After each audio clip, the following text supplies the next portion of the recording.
जिस शराब के नशाखोरी के खिलाफ पंजाब में लड़ाई लड़ रहे हैं आम आदमी पार्टी, वही दिल्ली में आज पूरी दिल्ली के हर चौराहे पे आपको लोग प्रदर्शन करते हुए दिखाई देते हैं, क्योंकि वो नहीं चाहते कि उनके मोहल्ले में दारू की दुकानें खुले। चुनाव के टाइम में ये फ्री की घोषणाएं कर करके उस राज्य की जो आर्थिक स्थिति है उसको और लचर बनाने का काम हमारे नेता करते हैं। भारतीय जनता पार्टी के लिए पंजाब किरकिरी इसलिए है कि उनका वहाँ कोई वजूद नहीं, लेकिन वो कांग्रेस किसी भी हालत में पंजाब में न आए इसका प्रयास कर रही है। केजरीवाल जी बार बार एक उदाहरण देते हैं और बहुत ही बेतुका उदाहरण है वो, कि जब मंत्रियों को फ्री की बिजली मिल सकती है, मंत्रियों को फ्री की पानी मिल सकता है और सांसदों को फ्री का पानी मिल सकता है और सांसदों को फ्री की बिजली मिल सकती है, तो फिर नागरिकों ने क्या किया। केजरीवाल जी, यदि आप बेंगलोर में जाके सरकारी पैसे से अपनी हेल्थ के लिए किसी आयुर्वेदिक सेंटर में भर्ती होके पैसा खर्चा करते हैं, तो क्यों दिल्ली का हर बुजुर्ग या हर इंसान बेंगलोर में उस रिसोर्ट में नहीं जा सकता? सवाल ये भी है।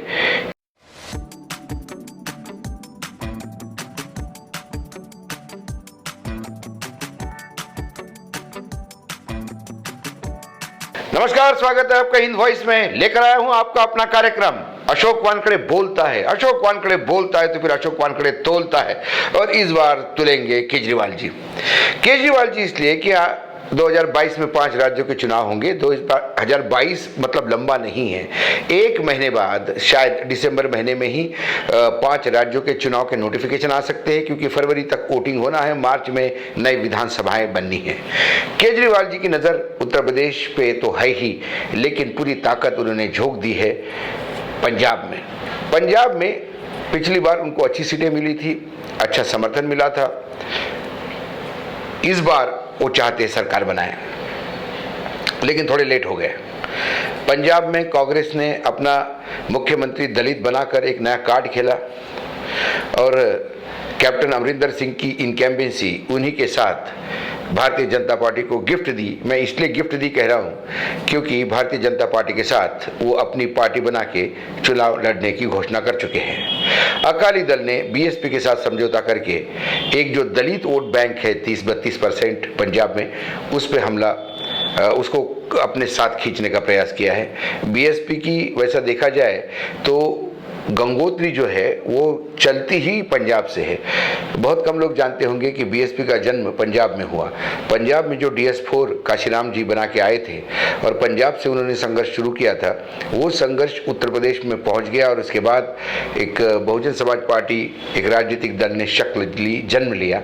लेकिन काशीराम जी की जो यात्रा है पिछड़ों की लड़ाई की, वो पंजाब से शुरू हुई थी। तो पंजाब अभी महत्वपूर्ण राज्य बना हुआ है।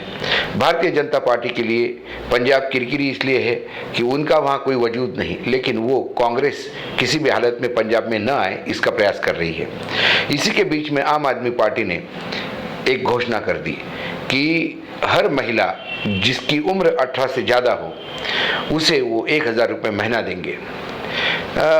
यदि अनुमान लगाऊं मैं तो 2019 के हिसाब से इलेक्शन कमीशन के 96,19,000 महिलाएं पंजाब में हैं।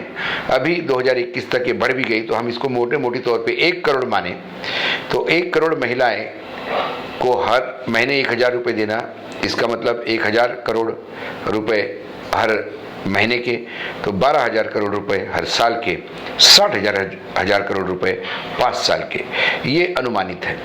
अब उसके साथ बिजली फ्री, पानी फ्री, ये तो जो लगातार आम आदमी पार्टी कहती है वो कह ही रहे हैं। और बाकी जो राजनीतिक दल है, जो कांग्रेस है, जो अकाली दल है, बीएसपी की जो ये जो गठबंधन है, वो जो लगातार अनाउंस करेंगे वो चीज़ें अलग होगी। लेकिन क्या जब हमारे नेता ये फ्री की बात करते हैं तो क्या ये पैसे लाते कहाँ से हैं? ये किसी अपने घर से जेवर गिरवी रख के या प्रॉपर्टी बेच के नहीं लाते हैं, या शेयर मार्केट के बचे हुए शेयर नहीं बेचते। ये कुल मिला के आप ही का टैक्स का पैसा होता है, ये आप ही को इस रूप में खर्चा करते हैं। लेकिन फिर जब ये खर्चे होते हैं तो हमेशा एक ग्रोइंग इकोनॉमी में जो आपकी आर्थिक स्थिति जो है राज्य की, वो क्या वो पैसा जो आप अनाउंस करते हो वो झेलने की स्थिति में है क्या, क्योंकि अल्टीमेटली आपको कर्ज लेना पड़ता है। अकाली दल जब 10 साल की सरकार छोड़ के यहाँ से चला गया था, कांग्रेस ने जब सरकार ली तो पंजाब पे 1,82,000 करोड़ का कर्जा था। अब वो 2021-2022 तक जो प्रोजेक्टेड है वो 2,82,000 करोड़ है, यानी करीब करीब 3 लाख करोड़ आप समझ सकते हो। अब उसमें यदि जीएसटी के 8,300 कुछ आने वाले हैं, ये सब जो पैसा आने वाला है केंद्र सरकार से वो भी जोड़ा तो भी वो 2.25 लाख करोड़ तो बनता ही है। 2019-20 के जीडीपी के अनुपात में यदि पंजाब की बात करूं तो पंजाब पे करीब करीब 40% का कर्जा था। 2020-21-22 में ये 45% हो गया है। अब ऐसी स्थिति में क्या पंजाब और मुफ्तखोरी के लिए तैयार है? केजरीवाल जी बार बार एक उदाहरण देते हैं और बहुत ही बेतुका उदाहरण है वो, कि जब मंत्रियों को फ्री की बिजली मिल सकती है, मंत्रियों को फ्री की पानी मिल सकता है और सांसदों को फ्री का पानी मिल सकता है और सांसदों को फ्री की बिजली मिल सकती है, तो फिर नागरिकों ने क्या किया? हमारे यहाँ यदि हम देखे जाएं तो 135 करोड़ की जनता पे करीब करीब 700-750 सांसद आते हैं और उन्हीं में से मंत्री आते हैं। मंत्रियों के लिए कोई अलग आंकड़ा नहीं होता। यदि सारे विधायक और सब पकड़े तो टोटल 135 करोड़ पे कुल विधायक और सांसद पूरे राज्यों के ये सब मिलके 5,000-5,500 हो सकते हैं। तो क्या 5,500 पे जो खर्चा होता है वो आप 135 करोड़ पे कर पाओगे क्या? एक उदाहरण है। यदि मंत्रियों के तौर पे उनको पीए रखने को भी पैसा मिलता है, उनको इलेक्ट्रिसिटी फ्री मिलती है, ये सब कुछ फ्री मिलता है, क्योंकि वो नुमाइंदगी करते हैं उतने लोगों की। वो बराबरी आप केजरीवाल जी कैसा कर रहे हैं ये मुझे समझ में नहीं आता। लेकिन हाँ, फ्री की आप तब दे सकते हो जब आपके पास पर्याप्त है। कर्जा ले लेकर फ्री का आप कैसा बांट सकते हो? आप महिलाओं को 1,000 रुपये दे रहे हो या 12,000 करोड़ जो महीने के आपके खर्चा होंगे, उन 12,000 करोड़ में पंजाब में बहुत सारा इंफ्रास्ट्रक्चर दिया जा सकता है। पंजाब में महिलाओं के लिए ऐसी सुविधा दी जा सकती है जिससे महिला अपने पैरों पे खड़ी हो सकती है।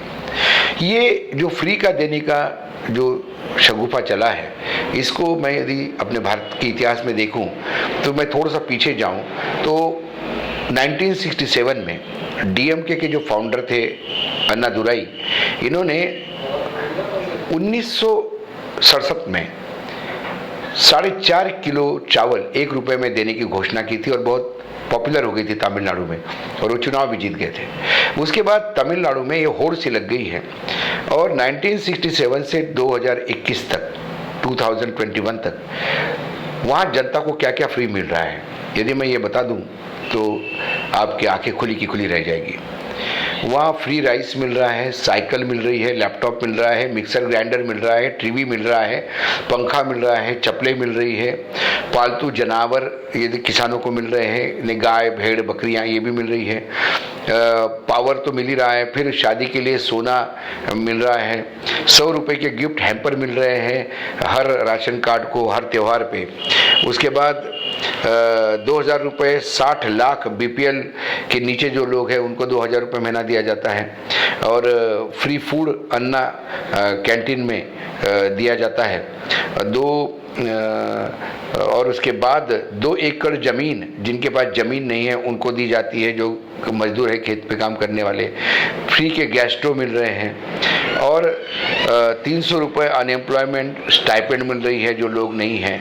उसके बाद यदि कोई महिला प्रेग्नेंट हो जाती है या पेट से हो जाती है तो उसको 1,000 रुपये महीने के हिसाब से 6 महीने के लिए वो पैसा दिया जाता है। उसके बाद जो वहाँ पे बुनकर है उनको फ्री पावर दिया जाता है।